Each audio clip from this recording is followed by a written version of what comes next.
Baik, saya akan menjelaskan apa itu kebutuhan informasi dan proses bisnis. Semua organisasi membutuhkan informasi untuk membuat keputusan yang efektif. Selain itu, semua organisasi memiliki proses bisnis tertentu yang terus-menerus saling terlibat. Proses bisnis atau bisnis proses adalah serangkaian aktivitas dan tugas yang saling terkait, terkoordinasi, dan terstruktur yang dilakukan oleh orang, komputer, atau mesin yang dapat membantu mencapai tujuan tertentu suatu organisasi. Baik, berikut ini merupakan contoh kasus dari kebutuhan informasi. Scott dan Susan memutuskan bahwa mereka harus memahami bagaimana fungsi SNS sebelum mereka dapat mengidentifikasi informasi yang dibutuhkan untuk mengelola SNS secara efektif. Kemudian mereka dapat menentukan jenis data dan prosedur yang akan dibutuhkan untuk mengumpulkan dan menghasilkan informasi. Ini merupakan penjelasan dari contoh kasus yang saya bacakan tadi. Baik, untuk contoh kasus proses bisnis adalah Scott memutuskan untuk mengorganisasi proses bisnis menjadi baik. Ini merupakan contoh kasus dari proses bisnis. Nah, banyak aktivitas bisnis merupakan pasangan kejadian yang terlibat dalam pertukaran member atau mendapatkan atau give and get exchange. Sebagian besar organisasi saling terkait dalam sejumlah kecil pertukaran member atau mendapatkan, tetapi setiap jenis pertukaran dapat terjadi berkali-kali. Di bawah ini merupakan pertukaran dikelompokkan ke dalam 5 siklus. Pertukaran ini dapat dikelompokkan ke dalam 5 siklus proses bisnis atau siklus transaksi. Yang pertama, siklus pendapatan. Aktivitas utama dalam siklus ini merupakan yang pertama, menerima dan menjawab pertanyaan pelanggan, mengambil pesanan pelanggan dan memasukkannya ke dalam sistem informasi akuntansi, menyetujui penjualan kredit, mengecek ketersediaan, membuat pesanan ulang untuk memilih dan mengepak pesanan pelanggan, mengirim barang ke pelanggan atau melakukan pelayanan, menagih pelanggan untuk barang yang dikirimkan atau jasa yang dilakukan, memperbarui atau menambah penjualan dan piutang, menerima pembayaran pelanggan dan menyetorkannya ke bank, memperbarui atau mengurangi piutang, menangani retur penjualan, diskon, potongan, dan piutang tidak tertagih. Siklus pengeluaran. Aktivitas utama dalam siklus ini adalah yang pertama, meminta barang dan jasa yang dibeli, mempersiapkan, menyetujui, dan mengirim pesanan pembelian ke vendor, menerima barang dan jasa dan menyelesaikan laporan penerimaan, menyimpan barang, menerima faktur vendor, memperbarui atau menambah utang, menyetujui faktur vendor untuk pembayaran, membayar vendor untuk barang dan jasa, memperbarui atau mengurangi utang, menangani retur pembelian, diskon dan potongan, mempersiapkan laporan manajemen, mengirim informasi yang sesuai ke siklus lainnya. Siklus sumber daya manusia atau penggajian. Yang pertama, dari aktivitas utama dari siklus ini merekrut, mempekerjakan, dan melatih karyawan baru,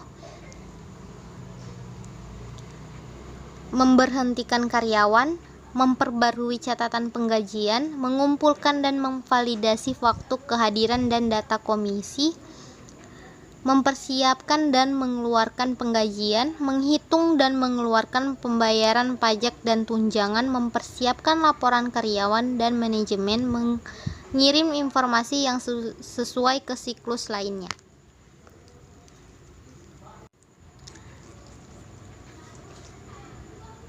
Siklus produksi. Aktivitas utama dalam siklus ini adalah yang pertama, mendesain produk, memprediksi, merencanakan dan menyusun jadwal produksi, meminta bahan baku untuk produksi, membuat produk, menyimpan barang jadi, mengakumulasikan biaya untuk produk yang dibuat, mempersiapkan laporan manajemen, mengirim informasi yang sesuai ke siklus lainnya. Aktivitas utama dari siklus pembiayaan yang pertama memprediksi kebutuhan kas, menjual saham atau sekuritas ke investor, meminjam uang dari pemberi pinjaman, membayar dividen ke investor dan bunga ke lender, menghentikan utang, mempersiapkan laporan manajemen, mengirim informasi yang sesuai ke siklus lain. Assalamualaikum warahmatullahi wabarakatuh. Nama saya Nani Megawati, stambuk C30118254. Saya akan menjelaskan pengertian sistem informasi akuntansi. Sering dikatakan bahwa akuntansi merupakan bahasa dunia bisnis. Jika ini masalahnya, maka sistem informasi akuntansi atau SIA atau Accounting Information System adalah kecerdasan alat penyedia informasi dari bahasa tersebut.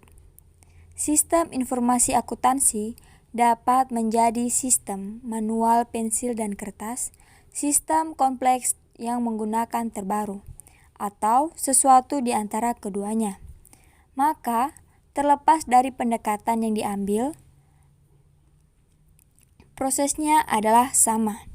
Sistem informasi akuntansi harus mengumpulkan, memasukkan, memproses, menyimpan, dan melaporkan data, dan juga informasi. Dan pensil atau perangkat keras dan perangkat lunak komputer merupakan alat yang digunakan untuk menghasilkan informasi. Ada 6 komponen dari sistem informasi, yaitu untuk yang pertama, orang yang menggunakan sistem. Yang kedua, prosedur dan instruksi yang digunakan untuk mengumpulkan, memproses, dan menyimpan data. Yang ketiga, data mengenai organisasi dan aktivitas bisnisnya. Yang keempat, perangkat lunak yang digunakan untuk mengolah data. Yang kelima, infrastruktur teknologi informasi, meliputi komputer, perangkat periferal, dan perangkat jaringan komunikasi yang digunakan dalam sistem informasi akuntansi. Yang keenam, pengendalian internal dan pengukuran keamanan yang menyimpan data sistem informasi akuntansi. Dari 6 komponen tersebut, kemungkinan sistem informasi akuntansi untuk memenuhi 3 fungsi bisnis penting, yaitu yang pertama, mengumpulkan dan menyimpan data mengenai aktivitas, sumber daya, dan personel organisasi. Organisasi memiliki sejumlah proses bisnis seperti melakukan penjualan atau membeli bahan baku yang sering diulang. Yang kedua, mengubah data menjadi informasi sehingga manajemen dapat merencanakan, mengeksekusi, mengendalikan, dan mengevaluasi aktivitas, sumber daya, dan personel. Yang ketiga, memberikan pengendalian yang memadai untuk mengamankan aset dan data organisasi. Oleh karena itu, data akuntansi berasal dari sistem informasi akuntansi. Pengetahuan dan kemampuan mengenai sistem informasi akuntansi sangatlah penting untuk kesuksesan karir seorang akuntan. Berinteraksi dengan sistem informasi akuntansi merupakan salah satu aktivitas terpenting yang dilakukan oleh seorang akuntan. Itulah tadi pemaparan dari saya. Terima kasih. Assalamualaikum warahmatullahi wabarakatuh. Assalamualaikum warahmatullahi wabarakatuh. Perkenalkan, nama saya Hendrawati, stambuk C3011816261. Saya akan melanjutkan materi yang telah dijelaskan teman saya sebelumnya, yaitu peranan sistem informasi akuntansi dalam rantai nilai. Aktivitas dapat dikonseptualisasikan saat membentuk rantai nilai yang terdiri dari 5 aktivitas utama yang secara langsung memberi nilai kepada pelanggan. Di antaranya yaitu, yang pertama ada logistik inbound yang terdiri atas menerima, menyimpan, dan mendistribusikan bahan baku yang digunakan organisasi untuk membuat jasa dan produk yang dijual. Yang kedua, operasi, yaitu aktivitas yang mengubah input menjadi produk akhir dan atau jasa.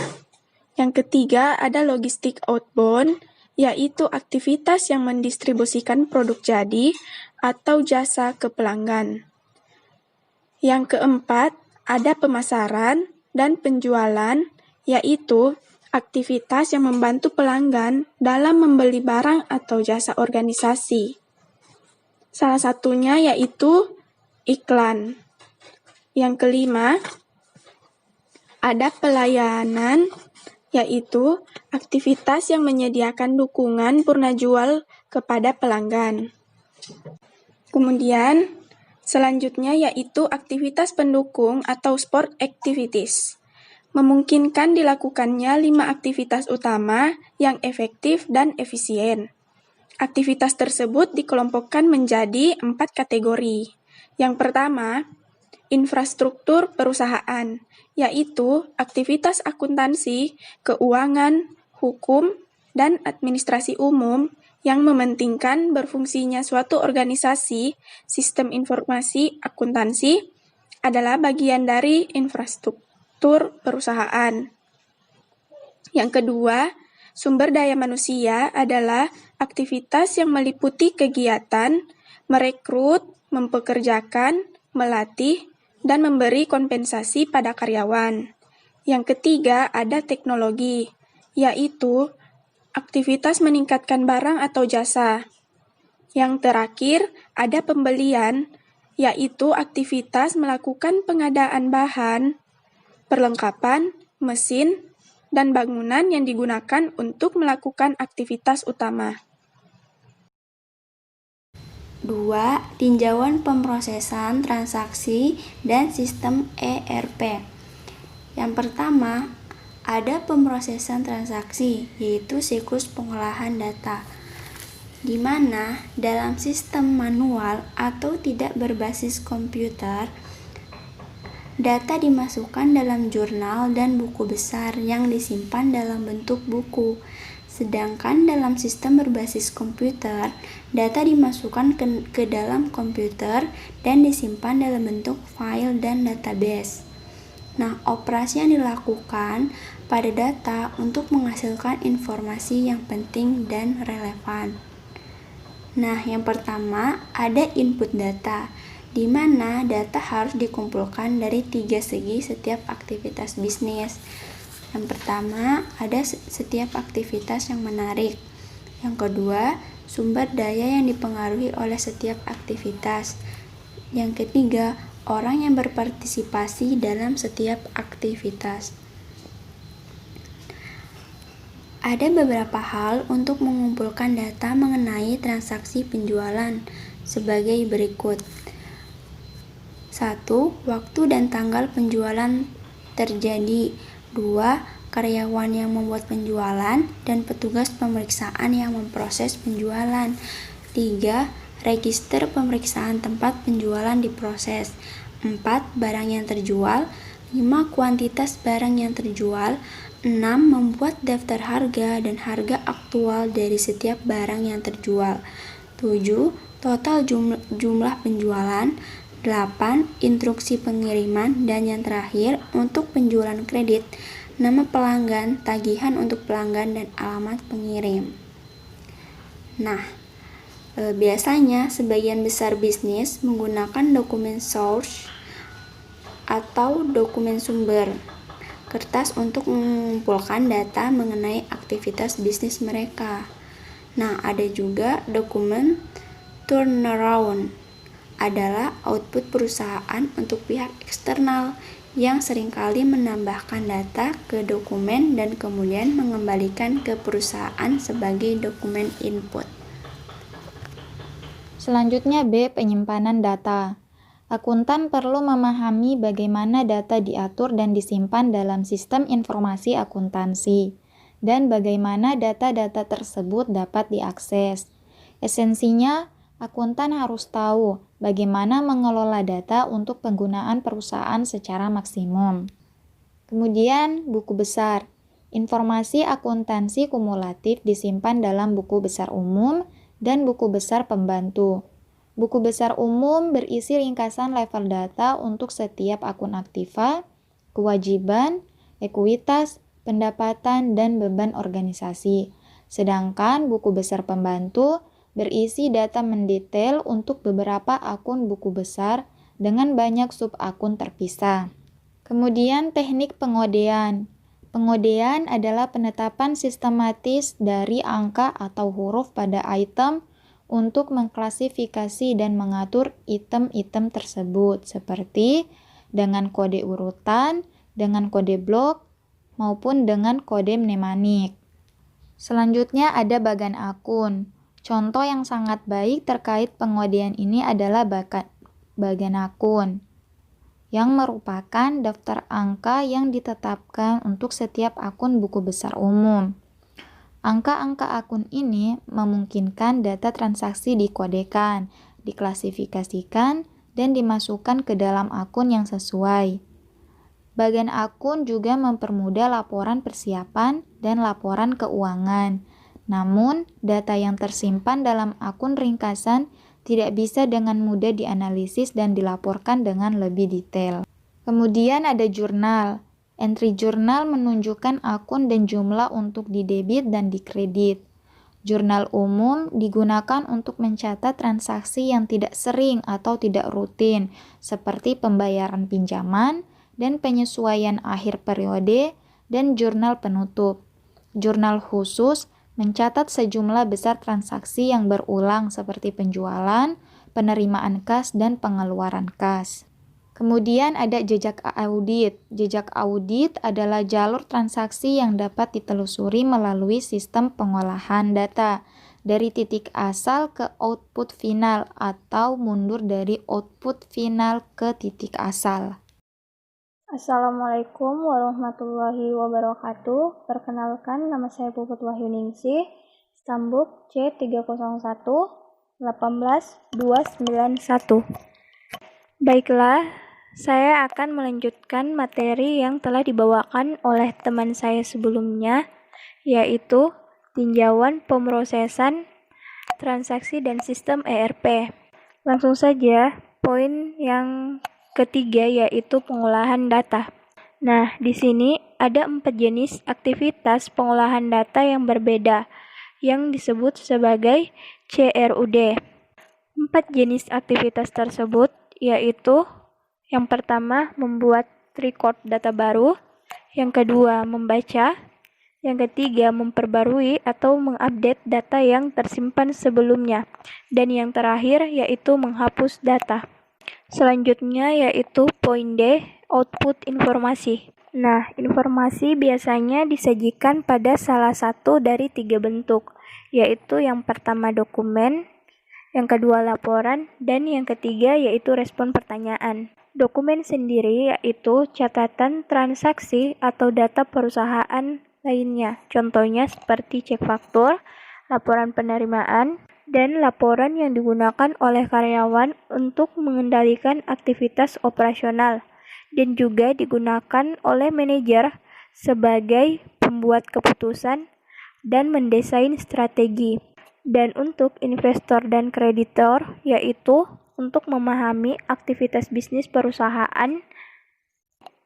Database, query, atau pertanyaan digunakan untuk memberikan informasi yang diperlukan untuk menyelesaikan permasalahan ataupun menjawab pertanyaan. Informasi yang akan diambil, ditampilkan, dicetak, maupun dianalisis sebagaimana yang telah diminta. Selanjutnya, saya akan mempresentasikan sistem ERP, Enterprise Resource Planning. ERP yaitu sistem yang mengintegrasikan semua aspek aktivitas organisasi seperti akuntansi keuangan, pemasaran sumber daya manusia, manufaktur, dan manajemen persediaan ke dalam satu sistem. Ada beberapa model ERP. Yang pertama yaitu keuangan atau sistem buku besar dan pelaporan. Yang kedua, sumber daya manusia dan penggajian. Yang ketiga, memesan ke kas atau siklus pendapatan.